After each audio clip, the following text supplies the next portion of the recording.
Hello, नमस्कार मंडळी. कसे आहात? मजेत ना? मी पण मस्त आहे.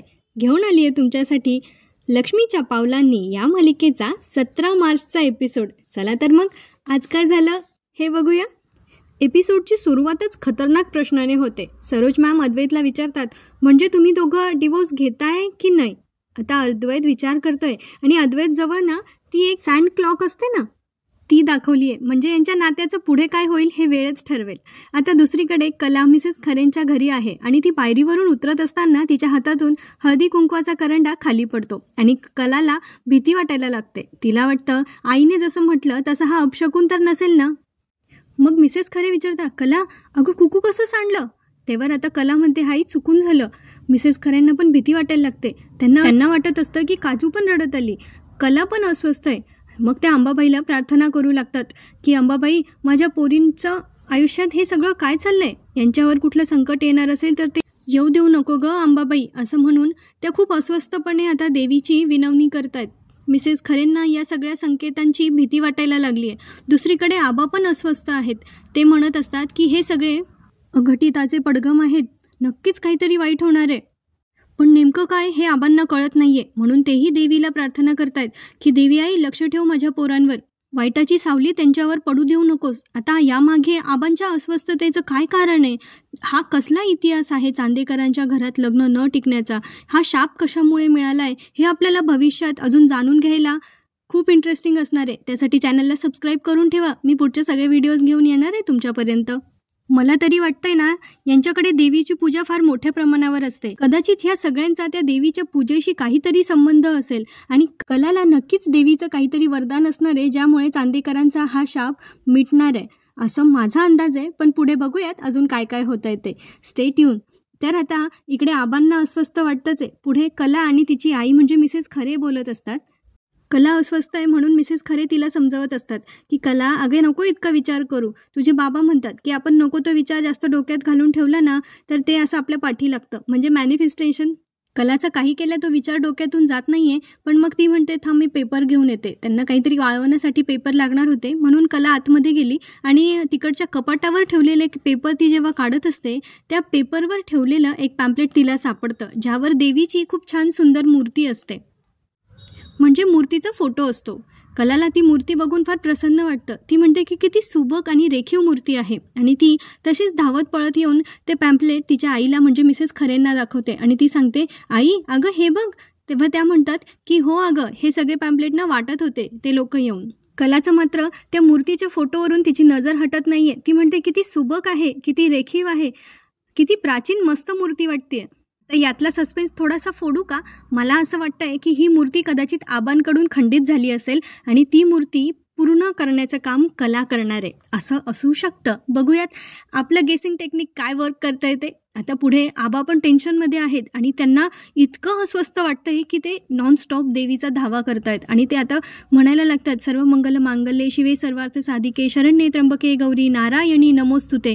आणि ते आता तोच मंत्र पुन्हा पुन्हा त्याचं उच्चारण करताय आणि मग त्यावेळी ते कपाट उघडतात. कपाटात एक छोटं लॉकर असतं ज्याला पासवर्ड असतो आणि मग ते पासवर्ड टाकून ते लॉकर उघडतात आणि त्याच्यामधून ते जे काढतात ती सेम मूर्ती तीच आहे जी कलाकडे पॅम्पलेटमध्ये जिचा फोटो होता. आबांनी ज्या मूर्तीचा फोटो काढला आहे ना कपाटातून, त्या मूर्तीच्या बाबतीत आबांना काहीतरी आठवत असतं की कोणीतरी पुरोहित किंवा गुरुजी आबांना असं बोलत असतील त्या काळात की भालचंद्र चांदेकर, तुझ्याकडून मूर्तीच्या बाबतीत घोर अपराध झालेला आहे, देवीची मूर्ती तुझ्याकडून खंडित झाली आहे आणि याचे कदाचित वाईट परिणाम तुला भविष्यात भोगायला लागू शकतात. कदाचित हे सगळं तुझ्या कुटुंबावरही बेतू शकतं आणि कदाचित तुझ्या घरातला एकही संसार टिकणार नाही. असे शब्द सारखे सारखे आबांच्या कानावर पडत असतात, म्हणजे त्यांना ते आठवत असतात. तर आता आबा म्हणत असतात, अंबाबाई आता तूच आहे, तूच मला या सगळ्यातून वाचव.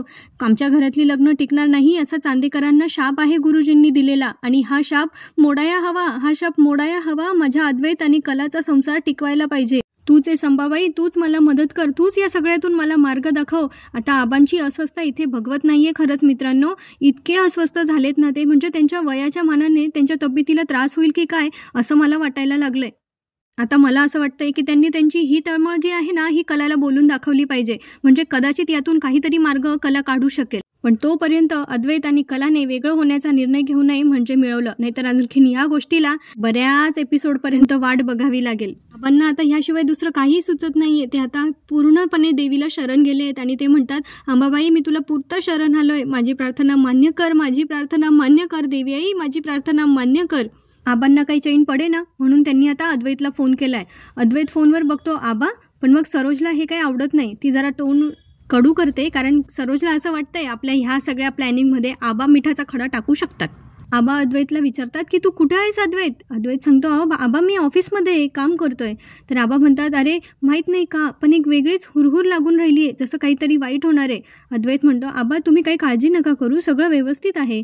तर मग आता आबा सांगत असतात की हे बघ तू काही पण निर्णय घेण्याच्या आधी तू मला वचन दिलंय हे विसरू नको. अद्वैत म्हणतो हो आबा लक्षात आहे माझ्या, मी नक्कीच तुमच्याशी बोलेल, तुम्ही काळजी करू नका, तुम्ही शांत व्हा. तेव्हा आबा म्हणतात बरं ठीक आहे. आता त्यांचं फोनमधलं संभाषण संपतं. मग सरोज मॅम विचारतात काय रे आबांचा फोन होता, बरेत ना ते? तर अद्वैत सांगतो हो बरेत, फक्त मी कुठे हे विचारण्यासाठी त्यांनी फोन केला होता. तर सरोज म्हणतात की बरं ती ठीक आहे, तू माझ्या प्रश्नाचं उत्तर नाही दिलंस, तुम्ही डिवोर्स घेणार आहात की नाही? अद्वैत जरा वेळ निशब्द असतो, त्याला काय बोलावं कळत नाही. पण मग तो आता पुढे म्हणतो की हो आई, माझं या सगळ्या गोष्टींवर 60% निर्णय झालाय, पण आणखीन पुढचं काहीतरी विचार करायला आणि पुढचं काही ठरवायला मला अजून थोडा वेळ हवाय. तेव्हा सरोज मॅम म्हणतात की बरं ठीक आहे, माझी खात्री आहे की तू जो काही निर्णय घेशील तो पूर्णपणे विचारानिशीच घेशील. आणि मग पुढे त्या म्हणतात निघूया. तर अद्वैत आणि सरोज मॅम दोघंही घरी येण्यासाठी निघतात. अद्वैत आता आलाय त्याच्या बेडरूममध्ये. त्याला अतिशय नीटनेटकेपणाची सवय, अति जास्त नीटनेटकेपणाची सवय आहे. आणि कलाला बिचारीला इतकी सगळी कामं असतात की तिच्याकडून एखादी गोष्ट इकडे तिकडे राहू शकते, जसं आपल्या बायकांचं असतं. आता अद्वैत जेव्हा बेडवर बसायला जातो आणि त्याला बसताना कलाचं क्लचर लागतं. आता याने बसताना बघायला हवं होतं ना खाली काय आहे की नाही, तसा तर वेंदळा अद्वैत पण आहे, पण नाही, सगळा दोष त्या कलालाच द्यायचा असतो.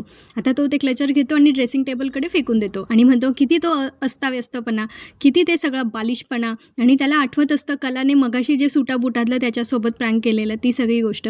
आणि तो म्हणतो की अजिबात शिस्त नाहीये, दिवसेंदिवस ना माझ्या डोक्यात जायला लागली ही खरे. जिथे अद्वैत कलामधले फक्त दोष काढण्यात बिझी आहे, तिथे कला मात्र अद्वैतला कसं खुश करता येईल याचाच प्रयत्न करते. तिला सारखं अद्वैतचेच विचार मनात आहे. आता ती मनाशीच म्हणते की आईने सांगितलं तसं प्रयत्न करून बघते. आणि मग तिला आठवत असतं की जेव्हा अद्वैतला बरं नव्हतं त्यावेळी तो असंच मिळमिळीत जेवण करून कंटाळला होता आणि तेव्हा त्याने कलाला सांगितलं होतं की मला काहीतरी छान करून दे. आणि त्याला कलाने मस्त जेवण बनवून दिलं होतं आणि त्याने एकदम मनसोक्त मन भरून पोट भरून खाल्लं होतं. आता ती म्हणते की माणसाच्या मनात जाण्याचा मार्ग हा त्याच्या पोटातून जातो, बघते प्रयत्न करून. आणि कला इथे पुन्हा तिच्या जोमाने प्रयत्नांना तिने सुरुवात केली आहे. कला मस्त गरमागरम थालीपीठ घेऊन आता बेडरूममध्ये जाते. अद्वैतचे तेव्हा डोळे बंद असतात कारण तो त्याच विचारात असतो मगाशी असलेल्या. आणि मग त्याला स्वादिष्ट खमंग थालीपीठांचा सुगंध येतो आणि मग त्याचं लक्ष जातं की तिथे प्लेटमध्ये कलाने थालीपीठं आणली आहेत. तो आधी मस्त खुश होतो आणि त्याच्या चेहऱ्यावर स्माईल असतो, पण जेव्हा तो कलाला बघतो तेव्हा त्याच्या चेहऱ्यावर आणि कपाळावर आठ्या असतात. आता कला म्हणते अरे हे काय, म्हणजे आता तर थालीपीठाकडे बघून हसत होता आणि आता मला बघून लगेच कपाळावर आठ्या. तर तो म्हणतो जा ना खरे, माझा मूड खराब करू नकोस. ती म्हणते अरे नाही, तुझा मूड चांगला व्हावा म्हणूनच तर थालीपीठ करून आणलेत, माझ्या माहेराहून आणलेत मी, माझ्या आईने जे भाजणीचं पीठ बनवलं होतं ना त्याचे बनवलेत हे. आता अद्वैत तिच्यावर पुन्हा चिडतो आणि म्हणतो थालीपीठ भाजणीचे असू देत नाहीतर नाचणीचे असू देत, मी तुला किती वेळा सांगितलंय की तुला माझ्यासाठी काही करायची गरज नाहीये. बिचारी कला त्याला भुकेची वेळ आहे म्हणून खाण्यासाठी थालीपीठ आणते आणि याचा तोरावरतीच आहे. तो कलाला अतिशय उद्धटपणे म्हणतो की तुला जर माझ्यासाठी काही करायचं असेल ना तर तू इथून निघून जा. आणि कला पण बिचारी आता पडती बाजू घेते. ती म्हणते ठीक आहे ओके मी जाते इथून निघून, पण तू खाऊन घे.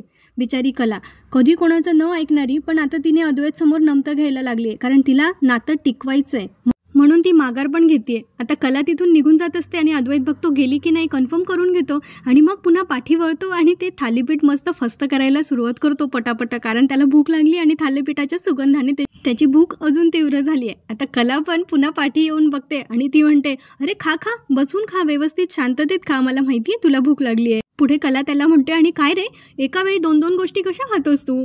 तर तो म्हणतो 2 गोष्टी म्हणजे काय? आता त्याच्या तोंडात असतो ना घास, तर कला म्हणते हो हो आधी खाऊन घे, मी इथेच आहे, मग सांगते. आता तो खातो पटकन आणि त्याला इतकी क्युरिओसिटी असते ना प्रत्येक गोष्टीत मिस्टर परफेक्शनिस्टला. लगेच तो म्हणतो की काय कोणत्या 2 गोष्टी? तेव्हा ती म्हणते नाही म्हणजे तू थालीपीठ तर खातोस आहेस आणि त्याच्या आधी भाव खात होतास ते. तर लगेच अद्वैत पुन्हा आता त्याला टॉपिक मिळतो तिला बोलण्यासाठी. तर तो म्हणतो हेच लहान मुलांमध्ये सुद्धा खूप मॅच्युरिटी असते, पण तू सतत तुझा बालिशपणा सुरू असतो. तो पुढे तिला म्हणतो तुला बालिश वागण्याशिवाय दुसरं काही जमतच नाही ना. तर कला त्याला म्हणते चांदेकर बस. अरे बस, आपलीच खोली आहे. पण तो चांदेकर आहे ना, तो कलाचं कसं ऐकेल, म्हणून तो बसतच नाही, उभाच राहतो. मग कला म्हणते बरं ठीक आहे, आता मी उभं राहून जाते. म्हणून आता कला उभी राहते. ती म्हणते बघितलंस, इतकं सोपं आहे, म्हणजे करायचं ॲडजस्ट. अरे शेवटी कसं आहे, ताणलं ना तर ते तुटतं. आणि असंही महिन्याच्या शेवटी आपल्याला कळणारच आहे की आपल्यात जर भिन्नता जास्त असेल तर आपण वेगळे होणार आहोत ना, मग ताणायचं कशाला. पुढे कला त्याचा ब्रेन वॉश करत त्याला म्हणत असते की हे बघ, हे आपण जे आपल्या नात्यातलं साम्य, फरक, ह्या सगळ्या गोष्टी जे बघतोय, किंवा तुझ्या भाषेत म्हणायचं झालं तर आपल्या नात्यातलं जे काही गणित मांडतोय ते आपण हसत खेळत आनंदाने नाही का मांडू शकत. अद्वैत विचार करायला लागलाय खरा, पण काय माहिती आता त्याच्या डोक्यात काय चालू आहे. पुढे या गुंडाबाबूचं काहीतरी वेगळंच चाललंय. तिला आता सोहमला कॉल करायचा आहे. आधी बिचारा जेव्हा तिच्याशी फ्रेंडशिप करत होता, त्यांच्या रिलेशनबद्दल बोलत होता, तेव्हा तरीने भाव खाल्लाय. आता जेव्हा सोहम काजलला टाळतोय तेव्हा मात्र तिला आता ते सहन होत नाहीये. तर ती त्याला खूप फोन करत असते आणि तो उचलत नाही. मग ती फोन आहे ना जोरात आपटून खाली फेकते आणि मग म्हणते का टाळतोय हा आपल्याला, का आपले फोन उचलत नाहीये हा. तेव्हा मिसेस खरेंना वाटतं की हो आता ही काहीतरी टेन्शनमध्ये आहे, म्हणून तिला आवडते तशी वेलदोडे घालून कॉफी त्यांनी बनवली आहे आणि ते घेऊन आलेत. ते म्हणतात की आठवतं का तुला, तुझी 10वीची परीक्षा असू देत नाहीतर 12वीची परीक्षा असू देत, तुला टेन्शन असलं की तुम्हाला आवाज द्यायची, ओ खरे बाई मस्त वेलदोडे घालून कॉफी आण मला, आणि मग तुझं टेन्शन पळून जायचं. टेन्शन असलं की वेलदोडे घालून कॉफी, आणि सेलिब्रेशन करायचं असलं तर चहा म्हणजे कटिंग. बरोबर आहे की नाही. काजल काय बोलण्याच्या मनस्थितीत नाहीये. ती अजूनही सोहमचा विचारच करतीये, म्हणून ती आता खरे बाईला काय उत्तर द्यावं ती देतच नाही मग उत्तर. मग ती तिथून पुढे जायला निघते, पण मग बिचाऱ्या खरे बाई तिच्या मागे मागे करत असतात आणि ते म्हणत असतात की हे बघ, ही कापी घे म्हणजे तुझं जे काही टेन्शन असेल ते बी दूर होईल. आणि लाडात बोलता बोलता ते सरळ विषयाला हात घालतात आणि काजलला म्हणत असतात की तुझ्या डोक्यातलं जे खूळ आहे ना ते बी जाईल. आता काजल चिडते ना, ती म्हणते खूळ म्हणजे.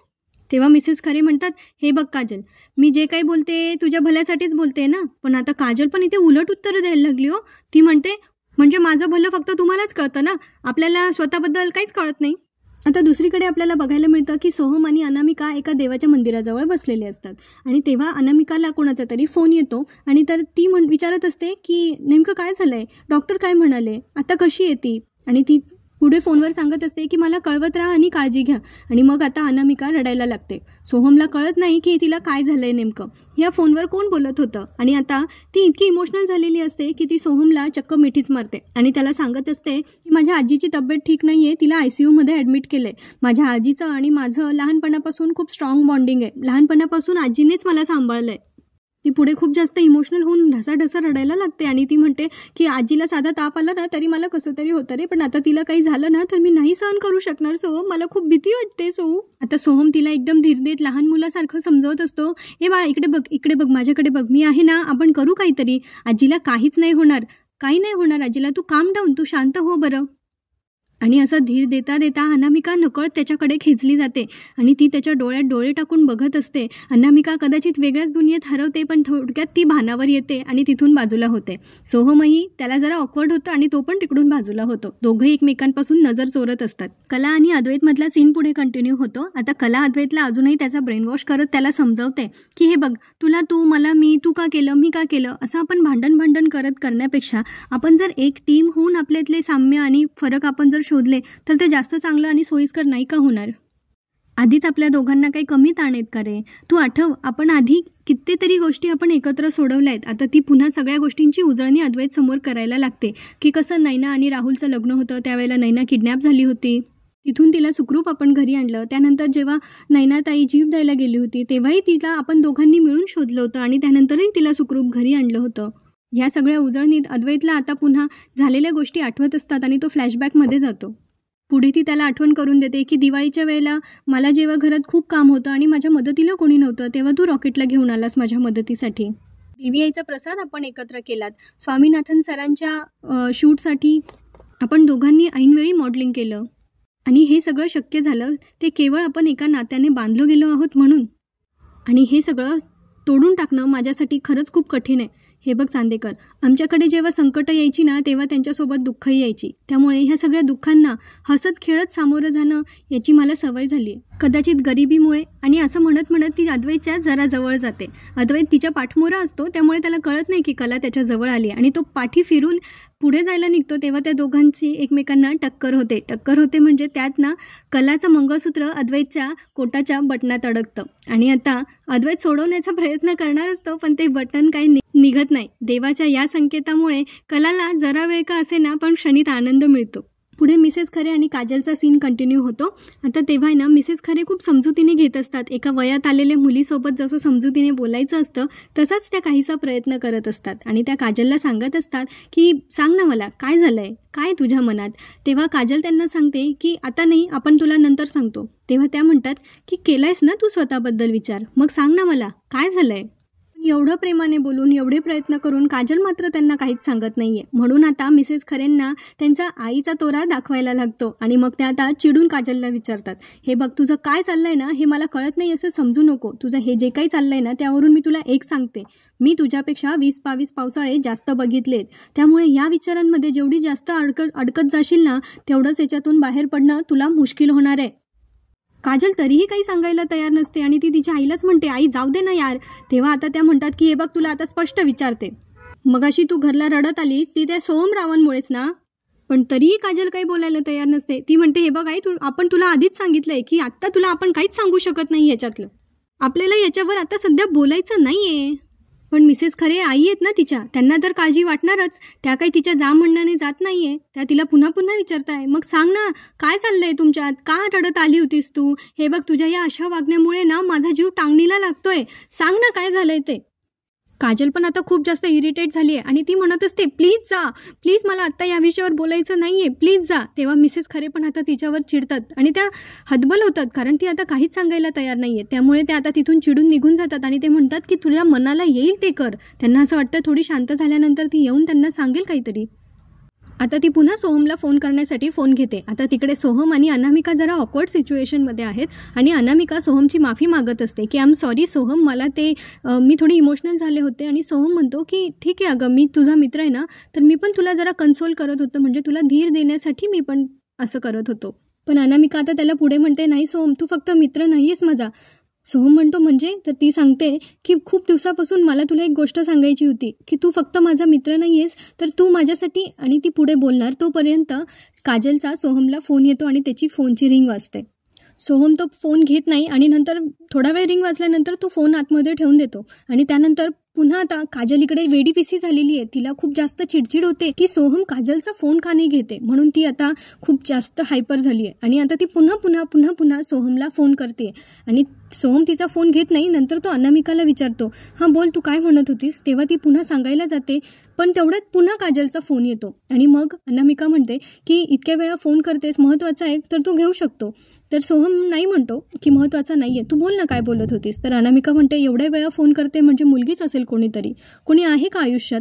आणि पुढे अनामिकाच्या डोक्यात काय चालू आहे माहीत नाही, पण ती डिरेक्टली सोहमला आय लव्ह यू म्हणून टाकते. कदाचित तिला असं वाटत असेल की कोणीतरी मुलगी असेल आणि हा मला सांगेल, त्यापेक्षा आपणच आधी बोलून टाकलेलं बरं, म्हणून ती आता सोहमला directly I love you Soham असं म्हणून टाकते. आता ह्यावर सोहमचा काय निर्णय असेल, पुढे याचं काय होईल हे बघणं मनोरंजक ठरणार आहे. कला आणि अद्वैत त्यांच्या बंधनात अजूनही अडकलेत, कारण कलाचं मंगळसूत्र अद्वैतच्या कोटच्या बटनमध्ये अडकलंय. आता कला खूप प्रयत्नानिशी तिचं मंगळसूत्र सुखरूप त्या कोटच्या बटनमधून बाहेर काढते आणि म्हणते, मला हे वाढवू द्यायचं नव्हतं, प्रसंगावधान दाखवलं आणि त्यामुळे हे वाचलं.